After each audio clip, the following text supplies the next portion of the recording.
Energetic star Ram Pothineni. Ram Pothineni కొన్ని block buster సినిమాలనైతే miss చేసుకున్నాడు. అవేంటో మనం ఈ వీడియోలో తెలుసుకుందాం.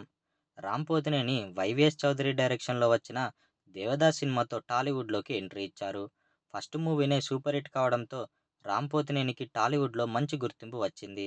ఆ తరువాత నటించిన 'జగడం' సినిమా నిరాశపరిచినప్పటికీ 'శ్రీను వైట్ల' డైరెక్షన్‌లో వచ్చిన 'రెడీ' సినిమాతో మరో సూపర్ హిట్ అందుకున్నాడు. దీంతో రామ్ పోతినేని టాలీవుడ్‌లో ఎనర్జెటిక్ స్టార్‌గా మారిపోయాడు. రామ్ పోతినేనికి పర్ఫార్మెన్స్ పరంగా, డాన్స్ పరంగా తిరుగులేదు. కానీ స్టోరీ సెలెక్షన్ సరిగ్గా లేకపోవటం వల్ల చాలా ఫ్లాపులు ఎదురయ్యాయట. రామ్ పోతినేని తన కెరియర్‌లో కొన్ని హిట్ సినిమాలను రిజెక్ట్ చేశారట. అందులో ముందుగా అనిల్ రావిపూడి, రవితేజ కాంబినేషన్‌లో వచ్చిన cinema 'Raja the great' cinema.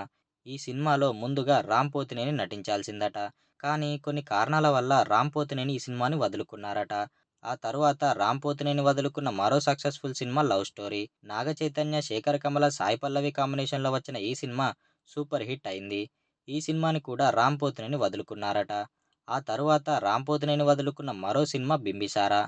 Ram Pothineni తన కెరియర్‌లో చేసిన పెద్ద మిస్టేక్ 'బింబిసార' సినిమాని వదులుకోవడమే. కళ్యాణ్ రామ్ నటించిన 'బింబిసార' సినిమా ఎంత పెద్ద బ్లాక్ బస్టర్ అయిందో చూసాం. ఈ మూవీ కళ్యాణ్ రామ్‌కి ప్రత్యేకమైన గుర్తింపు తీసుకొచ్చింది. ముందుగా ఈ సినిమాలో నటించే అవకాశం రామ్‌కి వచ్చిందట. కానీ రామ్ పోతినేని ఈ సినిమాని రిజెక్ట్ చేశారట. ఇవి రామ్ పోతినేని మిస్ చేసుకున్న బ్లాక్ బస్టర్ సినిమాలు. ప్రెజెంట్ 'ర్యాపో' మూవీ చేస్తున్నారు రామ్ పోతినేని.